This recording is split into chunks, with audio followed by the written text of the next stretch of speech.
home or office, join the public square. KBLA Talk 1580, your home for talk that enlightens, encourages, and empowers. Listen live on our free KBLA 1580 app, on our website at KBLA1580.com, or on your radio dial at 1580 AM. Unapologetically progressive.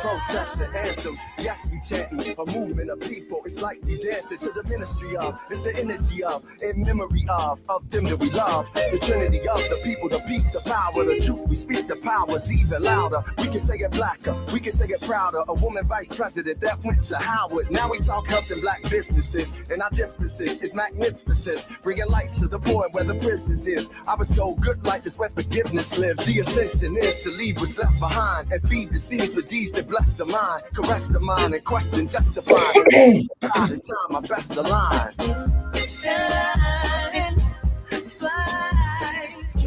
You're listening and streaming A More Perfect Union live right here on KBLA Talk 1580. I'm James Farr. I'm sitting in for Dr. Nii-Quartelai Quartey. Doc is away on a special assignment as we speak in Havana, Cuba, on a special emergency fact-finding delegation, and particularly looking at how this crisis that is happening on the nation island state of Cuba is affecting the Afro-Cubans on the island. Looking forward to hearing from Doc in hour 2 today. He's going to bring us another update, so you're definitely going to make sure that you are locked in and connected with us. If you've missed any of the previous episodes, podcast version of this program is available right here on our station YouTube and wherever you get your other podcasts. You can follow me at James Farr Live. You can follow the station at KBLA 1580. Let me tell you what we're going to do in our second hour today. I am so excited. I'm looking forward to having this conversation with these two brothers. They're no strangers to A More Perfect Union, Al Reynolds and Vincent Jones. Doc always says the quiet part out loud here on the show, and we're going to get into a lot of details and things that are happening here, specifically a little bit of joy, a little bit of pain. The 14th Amendment is under attack. I'll lighten it up in the second hour as well. You know, it's graduation season. There's a lot to do and a lot to be said about Black graduations, right? Even as the Trump administration last year kind of was aiming to eliminate Black college graduation celebrations at PWIs. We're going to talk about why that joy is important. Are the children and the young folks doing too much when they're crossing that stage? Whole lot to unpack with those two brothers. They join me in hour 2. Now it's time to get into the headlines, the good, bad, the ugly, and I'm going to let you guys decide what it is. This is in from NBC News. According to them, Congressman Christian Menifee he's now a congressman, has defeated veteran Democratic Congressman Al Green in Texas in the 18th Congressional District. The race drew national attention after the redistricting that was happening in the Houston area kind of forced Al Green to run in a different area, and now he ran up against a younger opponent, Christian Menifee, who previously had served as the Harris County attorney. Well, what's interesting about this is Menifee received over $5 million from outside funding, the report says.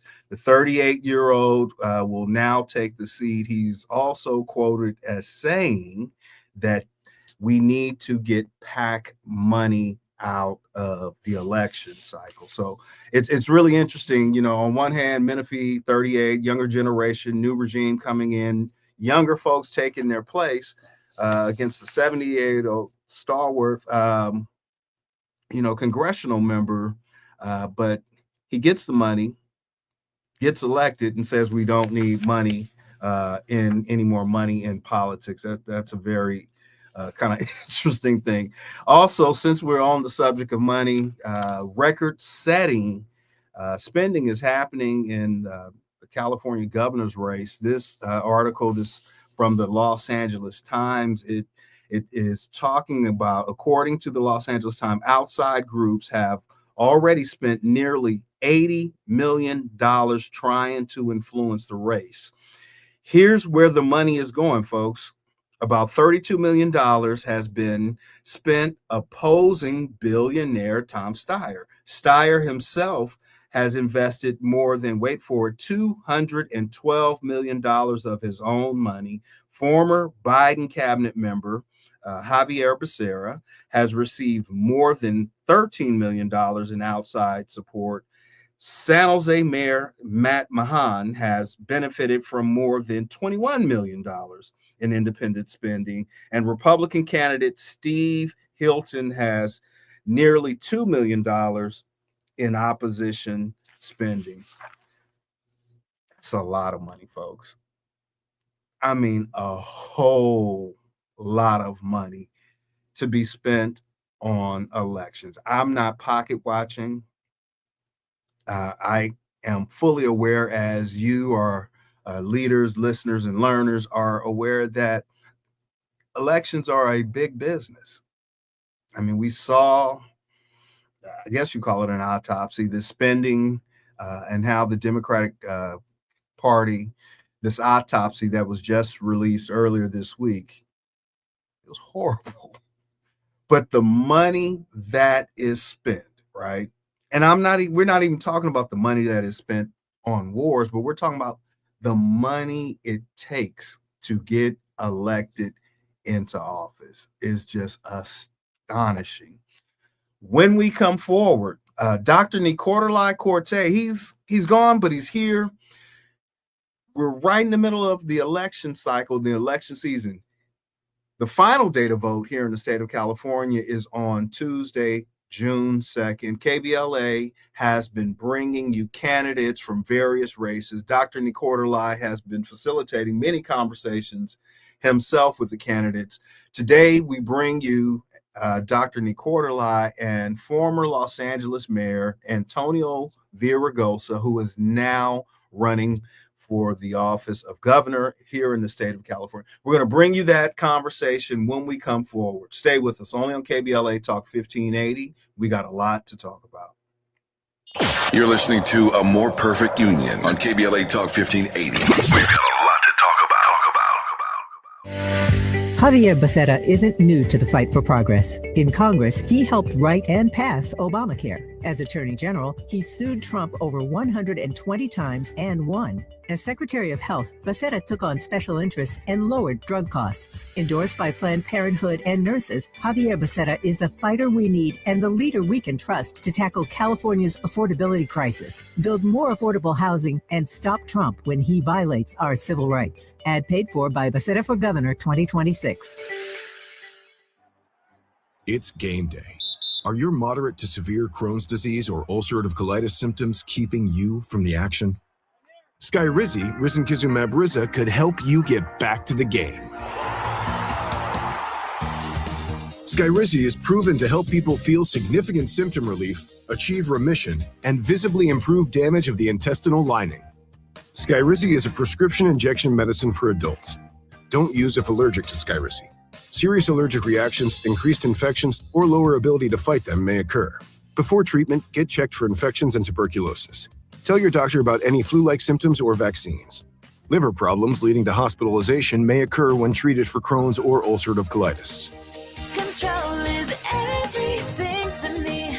Ask your doctor about Skyrizi, the #1 prescribed biologic in Crohn's and ulcerative colitis combined. Learn more at skyrizi.com or 1-866-SKYRIZI. Our voices aren't the minority opinion. They're the American conscience. This is KBLA Talk 1580. This is America. Let's celebrate. Y'all did it. Loving each other, needing each other. Hey, Los Angeles. KBLA Talk 1580 is turning 5, and we're celebrating in a big way. Oh my God. Join us Friday, June 19th, Juneteenth, 4 to 7 p.m. at the Beehive for our 5th anniversary bash and Juneteenth celebration. We're talking surprise celebrity guests, a special presentation, and a major announcement you will not want to miss. I can't wait to hear it. Plus, live music, dancing, games, and enough food and drink to keep the party going. Yeah, that's what I'm talking about. Of course, you're welcome to bring your own picnic basket, blanket, and lawn chair. And the best part, it's completely free. But here's the thing. You've got to sign up in advance. Space is limited, so don't wait. Head to KBLA1580.com right now and lock in your spot. Friday, June 19th, The Beehive, KBLA Talk 1580. 5 years strong, and we're just getting started. Happy anniversary, KBLA!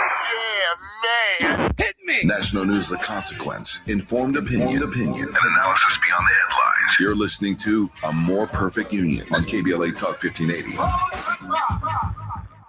You are listening to and streaming A More Perfect Union on KBLA Talk 1580. I'm Dr. Nii-Quartelai Quartey, and really delighted to be back in conversation again with candidate for California governor, former Los Angeles Mayor Antonio Villaraigosa. Welcome back to A More Perfect Union, my friend. How are you, Dr. Quartelai? I'm doing well. Let's start with the honest truth, Mr. Mayor. The polls have you at 4%. Tell the people, why are you still in this race, and what do you see that the numbers don't? Well, first of all, I've always said that I came back because we're losing the middle. Look, 25% of the state is Republican. 40% voted for the most right-wing guy we've ever had in the White House. And 48% said they're open to a Republican governor.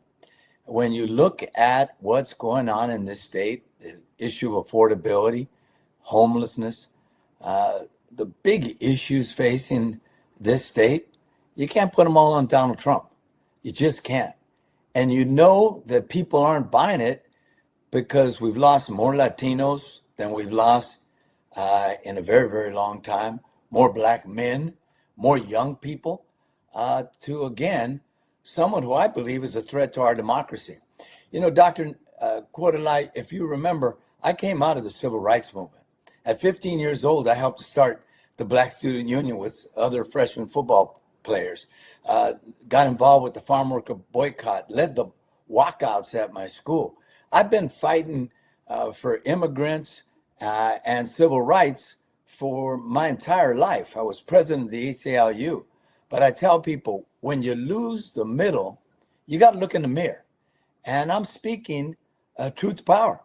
I'm unabashedly a progressive. But I also believe we can't lose to the right. And when we're losing the middle in the numbers that we are, when we're evenly divided at a time when this guy is a threat to our democracy in the way that he is, we got to look at, what we're doing. We got to fix things again. Yeah. But do you fix it, by positioning yourself as the stink bomb? You called yourself, and I'm quoting, the stink bomb in the elevator. Is that really the brand that you want to run on as a gubernatorial candidate? Well, look, you said it. I know where I am in the polls. I'm not selling you snake oil here, but I am speaking to something. When I was mayor of LA and when I was speaker, I was a uniter. I was somebody that everybody looked at and said, he represents all of us. Speaker, expanded health care to millions of kids, healthy families, the largest effort to clean up the air since the Clean Air Act until AB 32 and SB 32, the biggest school bond, lead class size reduction. When I was mayor, LA was one of the most violent big cities in America. By the time I was done, 48% drop in violent crime with constitutional community policing, dramatically expanded after school programs and summer youth jobs. I am unabashedly a progressive, but I know this, we're losing the middle, and we got to speak to that middle. And what do they want? They want good schools for their kids. They want health care that works. They want clean streets and safe neighborhoods. That isn't a left or right proposition. That's something that, all of us want. And that's what I'm speaking to in the course of this campaign and over the last few days. Well, I wanted you to speak to someone that has surged in this campaign, Javier Becerra, the current front runner. You've had him in your crosshairs. What's the single most important thing that California voters don't yet know about his record? Well, I've spoken enough about Becerra. I was, obviously very taken aback about what he did with those kids, the migrant kids, saying to the effect, put them on an assembly line. They're illegal. Get them out of here. And didn't vet where they went. And many of those kids were trafficked. They were exploited. Some were killed and sent to gang members, actually. But at the end of the day, look, people have heard that and they're making their decision. I have no ill will against him. I made it clear I could support any of the Democrats. But what I'm saying to all of them, let's roll up our sleeves and get the job done. If there is still a residue of support and respect for the work I've done over the years, it's because I understood if you don't fix things, if you don't make them better, if you're just giving a speech, that's not enough for most people. Mm-hmm. They want more than that. When you look at President Obama as an example, or Bill Clinton, you had two presidents that weren't perfect any more than I was, but they were getting the job done. People felt like things were working. And I believe that's still important. So I'm not focused on Javier or anybody else. I did a commercial this morning on Chad Bianco, the Oath Keeper. Nobody has dressed him down in the way that I have. I've called him out. I've said, you're unqualified to be governor of California if you swore an oath to the Constitution and then attacked the Capitol after they couldn't accept that their candidate had lost the election. It seems to me that, in these last few days, I'm focusing more on Chad and Hilton than any of the Democrats right now. Yeah, well, speaking of the Democrats in the race, again, it's still a crowded field. You've got a billionaire environmentalist in Tom Steyer, a tech world Republican, and Steve Hilton, as you mentioned. And we've been talking about the former HHS Secretary Javier Becerra, and of course, you. Make the case as to why is Antonio Villaraigosa the right fit for this specific moment. Make it plain for our leaders, learners, and listeners. I'm focused on common sense, competence, and a course correction. I understand that we need uniters right now. Who better to take on Donald Trump than someone who came out of the civil rights movement, the former president of the ACLU, a former labor leader, to take on someone in the right, but someone that understands if we want to beat the right, we've got to make sure that things are working, that we're taking care of our mess, that we're fixing what's broken in this state. So, Mr. Mayor, one of the things that I absolutely enjoy whenever we talk is you make it plain. And you make it plain for the folks in the suites and the folks in the streets. And so in that spirit, California's jungle primary, we know it sends the top 2 vote getters to the ballot in November. Be honest with me. What has to happen in the next few weeks for you to make that cut? Well, look, I'm going to work all the way to the end. That's the only way I know how. I'm going to speak truth to power. But what you'll see, honestly, from me is a guy who's going to stay involved, a guy who is going to continue to argue. We got to push back against this threat to our democracy. We got to push back on these people that are undermining our voting rights. And I've said many times, I'm here today because there was a Voting Rights Act and a Civil Rights Act that opened up the country to me. We've got to lead a movement. It's not just voting for a governor. We got to lead a movement to take back our country from a man and a party that doesn't believe in voting rights as sacrosanct, who have undermined them. So I'm going to focus on these last few days, making the case that I've been making, working with whoever gets elected on the Democratic end. That's why I said I have no personal animus toward anybody, but continuing to speak truth to power.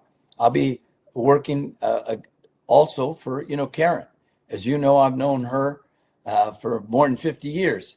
We first got involved in the Coalition Against Police Abuse in 1973. That's where we met. And I could tell you that we need to get her elected, and I will work hard to do that. But we also need to fix what's broken in this town and in this state and in our nation. Mr. Mayor, you said something earlier about Chad Bianco, another candidate for governor, a Republican candidate for governor, former oath keeper, so he says. And proud of it. Of it.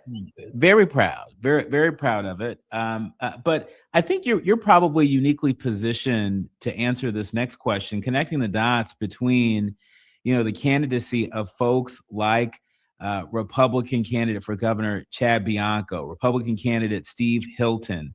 Even though it's a nonpartisan race, he's still a Republican. Spencer Pratt here in the city of Los Angeles. What are these candidacies telegraphing to the people of Los Angeles, the people of California, the people of this nation in this moment? The fact that in California, these 3 Republicans can get the traction that they've been getting. They can get the funding for their campaigns that they've been getting. They can get the notoriety that they've been getting. What does it say about not just them, but what does it say about us? I'll tell you this. These people want to take us back to another era when they can't say in a democratic society that when you lose an election, that you roll up your sleeves and get back up and fight the next time, not question that election, not undermine voting rights, not speak with the anger that you hear the 3 of those candidates speak to, calling Karen basura, which is trash or garbage, okay? Karen basura, that's what they call her. That's what Pratt calls her. All 3 of them can't say that Donald Trump lost the election, because that would be sacrilegious to the fealty they have to Donald Trump. They can't question, as a matter of fact, that the residents of the Palisades and Altadena still haven't gotten all their federal money because he's targeted us. They can't challenge when he tries to infringe on free speech at universities, comedy shows, and the rest of it. So, these people are no one that I could ever support. Of course not. But when it's this close, I'm telling you, Dr. Nii-Quartelai, we got to look in the mirror. Because not all of them are as right wing as the three of the people we just mentioned.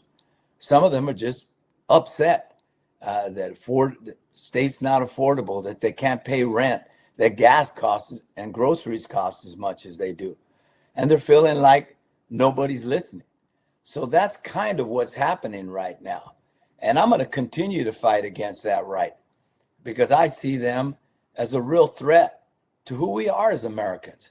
Your whole show is about creating a more perfect union, which Obama used to talk a lot about. And I didn't use that refrain, but have always said, we started out as a country that said black people were 3/5 of a human being, that women and, Native Americans couldn't own land, that only people that owned land could vote. And over the time, we've struggled to make America all that it's held itself out to be. And we got to continue that fight, because when we celebrate King's birthday, we always say, it's nice to celebrate, but we got to keep the fight going. And that's what I'm trying to do. Unabashedly a progressive that's saying, Democrats, look in the mirror. When this many people start going with folks that are farther to the right than I can remember in my lifetime, at least since it's a guy in 1964 that got beat by Lyndon Johnson, Barry Goldwater. Mm-hmm. I mean, they're talking really crazy stuff. Stuff that, the $1.8 billion for people that attacked the Capitol. Thank God there was a few people left in the Senate that said no to that. But we've got to look in the mirror and say, let's get to work at fixing things, at giving people hope again that we're going to make this a more perfect union by addressing an economy that's not working for enough people, by making sure that people can, when they work, have enough to eat and pay rent. Yeah. Those aren't Democratic or Republican notions. They're things that people expect us to do. Yeah. And speaking of... The audience is listening. Thought-provoking, eye-opening, heart-rendering. This is where authentic voices meet powerful discussions on culture, community, and change. This is where Black voices matter. He's breaking boundaries, amplifying diverse perspectives, and tackling the issues that matter most to you. You're inside A More Perfect Union with Dr. Nii-Quartelai Quartey on KBLA Talk 1580.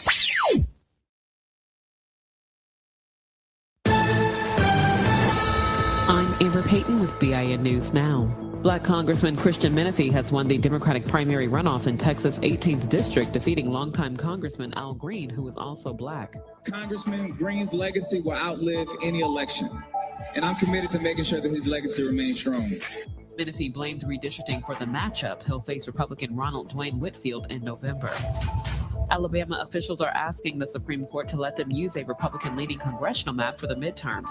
A federal court blocked the map, ruling the state intentionally discriminated against black voters. Alabama wants a decision by Monday. And the police union in Louisville, Kentucky has sent Mayor Craig Greenberg a cease and desist letter trying to stop the city's Office of Inspector General from investigating officers. The office, along with a civilian review board, was created after Breonna Taylor, a black woman, was killed during a police raid in 2020. Get BIN News Now on demand 24/7 on the iHeartRadio app. Head to Waba Grill for $5 happy hour weekdays after 3 p.m. and try our new chili crisp dumplings paired with a premium beverage drink like our new strawberry watermelon lemonade energy refresher, both for just $5 only at Waba Grill. This is the KBLA Sports Minute with Ray Richardson. Alabama State is the only HBCU competing in the 64-team NCAA baseball tournament. The tournament begins Friday at sites around the country. Alabama State, champions of the SWAC Conference, was placed in the Tuscaloosa Regional. The Hornets will play Alabama, the host school, on Friday in Tuscaloosa at 4 p.m. LA time. For Alabama State alumni in the LA area, you can catch the game live on ESPN+. UCLA is the #1 overall seed in the tournament The Bruins are 51-6. The NBA gave a warning to San Antonio Spurs star Victor Wembanyama for not speaking to reporters after the Spurs' Game 5 loss to Oklahoma City in the Western Conference Finals. Wembanyama refused to go to the media room for the post-game press conference. The NBA has fined players as much as $25,000 for refusing to cooperate with the media. Game 6 is Thursday night in San Antonio. No debates, no speculation, just the info you need. That's your KBLA Sports Minute. I'm Ray Richardson on KBLA Talk 1580.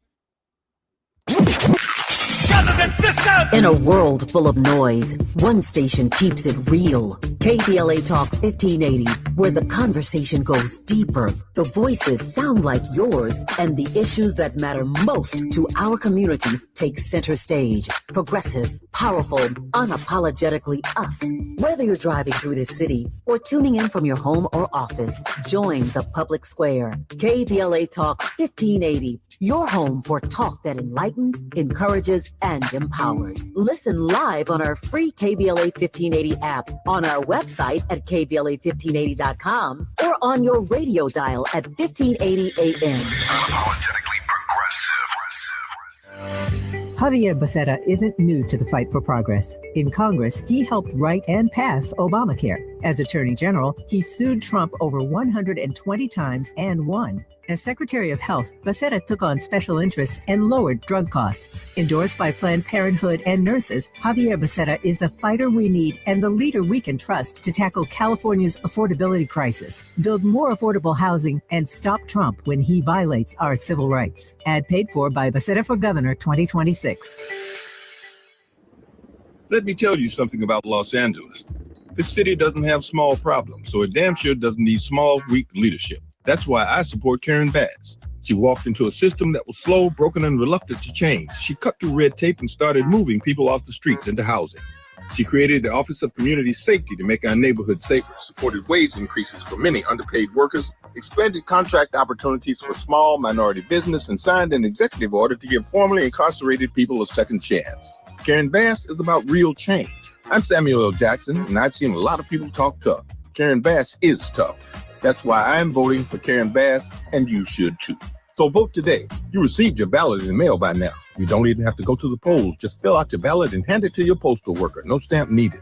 Paid for by Re-elect Karen Bass for Mayor 2026, 445 South Figueroa Street, Suite 2400, Los Angeles, California, 90071. Funding details at ethics.lacity.gov. You can't fix what you won't face. And we face it every day. This is KBLA Talk 1580. KBLA Talk 1580. We've got a lot to talk about. KBLA Talk 1580, connecting you with services and solutions. Created with a share of the 1984 Olympic Games surplus, LA 84 began operations in 1985 as a grant-making and educational foundation. Today, the LA 84 Foundation supports hundreds of nonprofit youth sports organizations throughout Southern California annually, trains coaches, commissions research, convenes conferences, and maintains the world's premier Olympic and sports library collection. They are transforming lives and communities through the power of youth sports. To find out about youth sports programs for yourself or your child, and to get information about the grants and support they offer to schools and nonprofits, or if you want to make a donation, please visit la84.org. That's la84.org. Or you can call them at 323-730-4600. This is a community call to action from KBLA Talk 1580. Now back to building a more perfect union on KBLA Talk 1580. Looking in the mirror, I want to talk about the DNC autopsy. The DNC just released its 2024 autopsy this week. An incomplete, error-filled document that the party chair initially buried and is now apologizing for as a Democrat running for the biggest office in the biggest blue state in America. What does that tell you about where the party is right now? Well, if you're talking about the California Democratic Party, I'm talking about the National Party and the California Democratic Party. Well, let me speak to the California Party. You opened up this show asking about Javier Becerra, he's now leading in this race.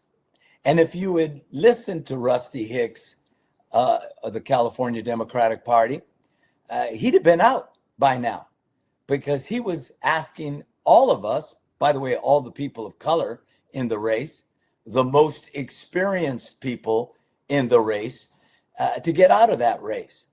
And to me, that's not the job of the Democratic Party.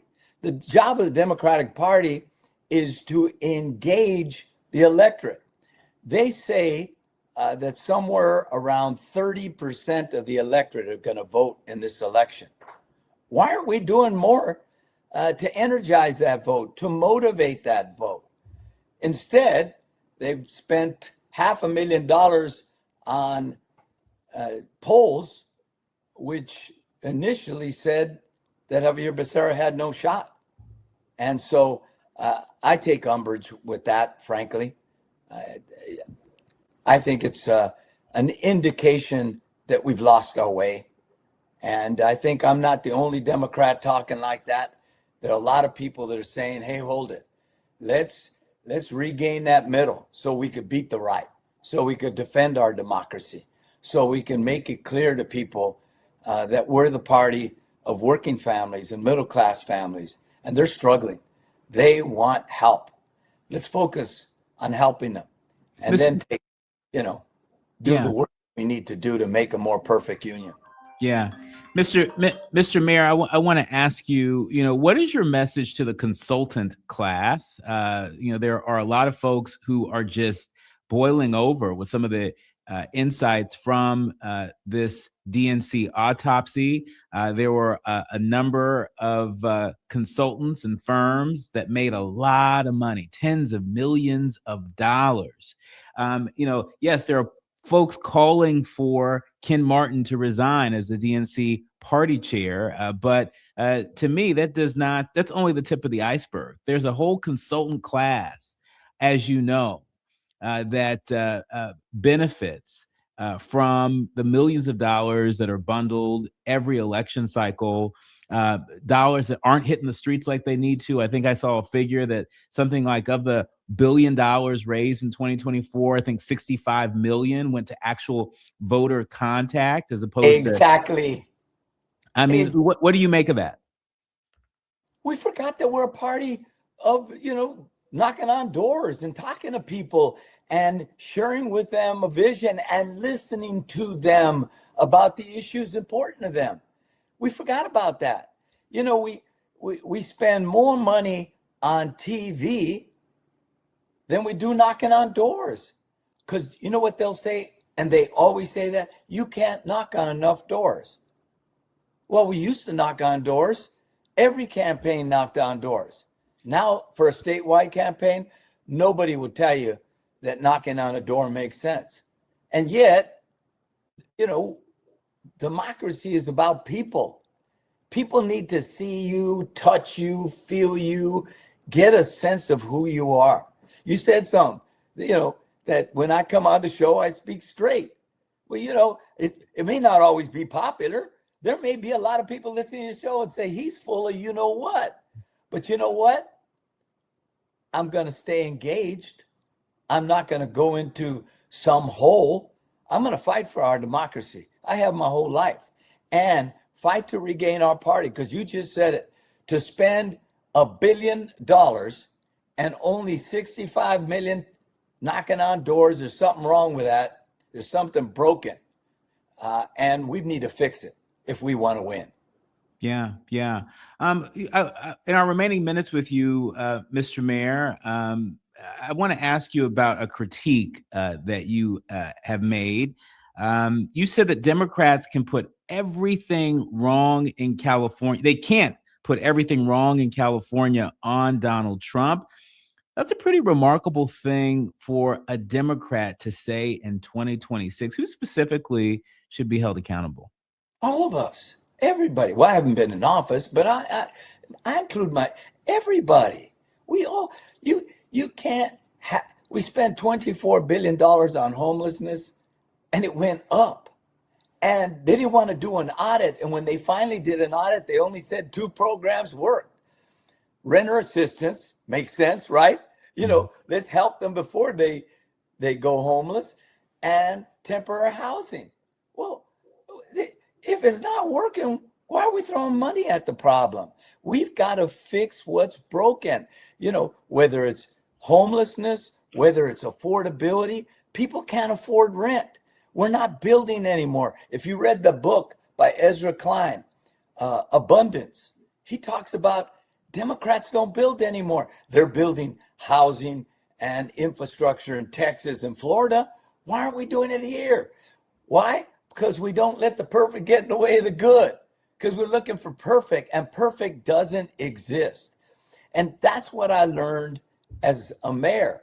You know, I tell people, when you have to sign a check on the front and not just the back, you realize you can't go bankrupt. And when Wall Street said LA was going bankrupt, I said, not under my watch. I made some tough calls. People got upset with me. But when they come to me and start screaming, I'll tell them, do you still have a job? Yes, sir. Do you have health care? Yes, sir. Do you have a pension? Yes, you do. Well, I'm glad you do. I had to make tough calls so you could. At the end of the day, we have got to look at the things that we control, that we've got to fix to give people confidence that we can lead. And at the same time, take on what's broken on their end. And there's a lot more broken on that end when you look at this threat to our democracy, voting rights. You know, 100 and some odd years after the Civil War, we're still fighting whether a black man and woman can vote in the South. Really? I mean, come on. Because, you know, I say all the time, Dr. Neal, you've heard me say it. I'm here today because there's a Voting Rights Act. That's why I have that picture with Martin Luther King getting the pen from President Johnson when they signed the Voting Rights Act. I know why I'm here. Right over here are the Kennedys. I know why I'm here. And we've got to fight to stay here. We're not going anywhere. You know, we're not going back to the countries of origin that we came from. They aren't, as Trump said, shit countries. We're hardworking Americans. We love our country just like everybody, well, just like they say they do. But you can't love the country if you don't believe in our democracy and our Constitution and the Bill of Rights. So they're a threat, and we're going to fight them too, believe me. But we need the army of the middle, and that means we got to fix stuff. Yeah, and striving to make America a nation as good as its promise. This is A More Perfect Union on KBLA Talk 1580. We've got a lot to talk about.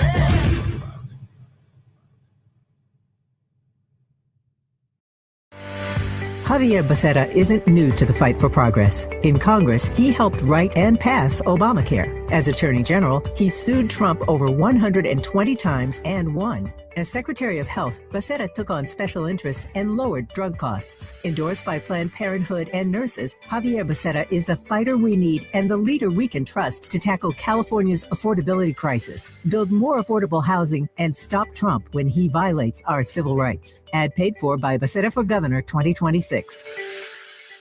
My name is Cynthia Mitchell. I've been an emergency room nurse in Los Angeles County for 25 years. I've been there through every fire season, every outbreak, every earthquake. Every time Los Angeles needed us, the doctors and nurses of Los Angeles County showed up. And right now, I'm seeing another disaster coming. Trump's cuts to Los Angeles County's healthcare system are a public health crisis in the making. Medi-Cal, public hospitals, disaster preparedness are all at risk, but we can stop it. Measure ER fights back against these cuts. For a half a penny, we keep emergency rooms open, care within reach for working families, and doctors and nurses serving the communities we love. When you vote yes on Measure ER, you're not just voting for health care, you're voting for LA. Vote yes on Measure ER by June 2nd. Ad paid for by Yes on ER, Restore Healthcare for Angelinos, sponsored by St. John's Community Health and Health Justice Action Fund. Ad committee top funder, St. John's Community Health. Let's be real. For too long, too many of our students have sat in overcrowded classrooms in underfunded public schools. But as head of the San Diego School Board, Richard Barrera changed that. Under Barrera's leadership, student literacy rose from the state average all the way to #1 among major urban school districts.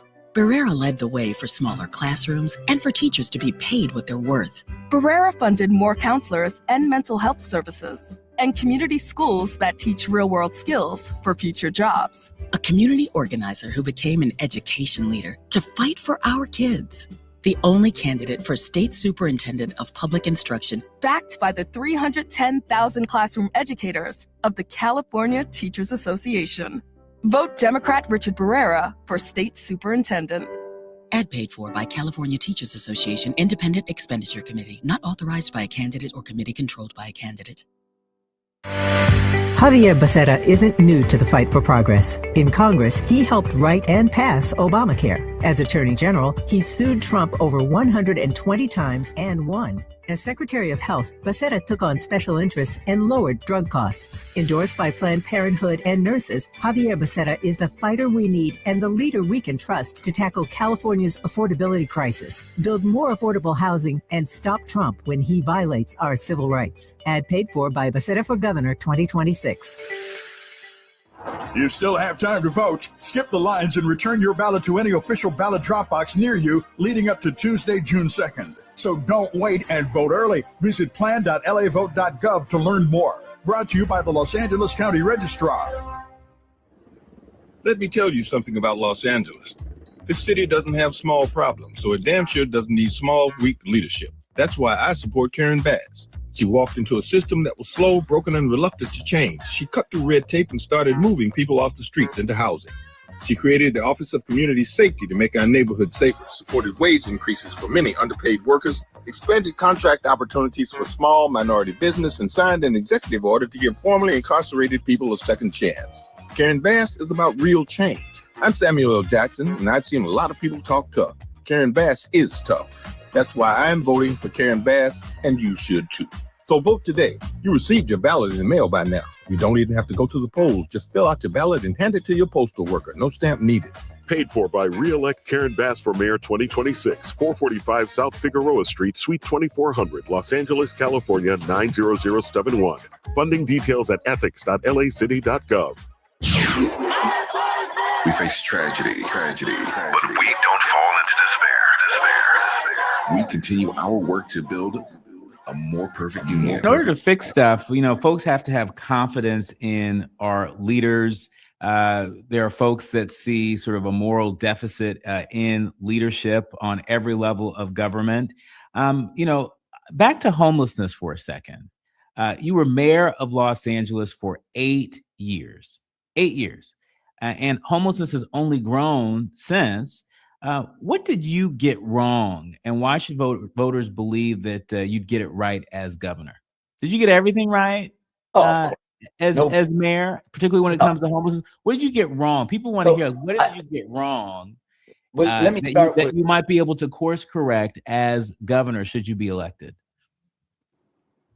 When I was mayor, we had a fraction, as you know, a fraction of the homeless we have today. I did more housing for homeless in 8 years, 4 of them a recession, than the 12 years before. Having said that, we focused a lot on housing because that's what the experts said. I think we needed to also focus a lot more on coordinating with the county. See, the city builds the housing, the county provides the services because they have the health department. There wasn't the kind of coordination there needed to be. So the nonprofits, working with the nonprofits, we pushed the city and county to work more together. I think looking back, the city of LA needs its own health department. We need to have, we don't need to be begging for alms. We need to have the kind of coordination that comes under one tent. That's one. And, I probably should have fought a lot more for it. Now, having said that, we had a lot of big problems back then, and homelessness wasn't as urgent a crisis as it is today. But no, I got a lot of things wrong. Graduation rates went up 60%. I took on my friends. to turn that around. But probably should have, once we were winning, reached across and shook their hand and said, let's work together. You get the papers put a pressure for success, whether it was the subway to the sea, crime, and you push, and sometimes, you push too hard. And you learn that, collaboration was what brought me there. And sometimes you wanted to get things done. And so you said, I'm not going to collaborate. I'm just going to go do it. And, collaboration always wins out. Yeah. Thank you for that very thoughtful response, Mr. Mayor. In our last minute with you, I want to focus on one of the political lessons and perhaps personal lessons that you've learned about the great state of California. You've had a remarkable political journey from East LA to Assembly Speaker to mayor of the second largest city in America. What is this race for governor? What has it taught you about California that you didn't already know, both personally and politically? It's interesting. We're one California, but the North looks at the South sometimes in a way that I don't think is healthy for us. I think they see themselves as kind of an island sometimes. I joke, we got a Dodger-Giant rivalry, which is great. But, I love the Bay Area. I love San Francisco. There's sometimes a sense that LA's a big problem. And so when I talk about the successes I had, people say, well, I don't see that LA. I think we need to come together and we've forgotten now. So that's north-south. And then the coast, north and south, forget that people in the inland, aren't getting the resources they need and feel like they're left behind in a way that makes them feel like the coast where the resources are doesn't care much about them. So this notion of unity is really important. We need a lot more unity in this state. It's a great state, and it's given me more than I could have ever hoped for. But our kids can't buy a home today without the help of their parents. It used to be, I was working at a nonprofit. I bought a home at 25 years old on the east side, but I bought a home at 25. The average age now is 40 from 30.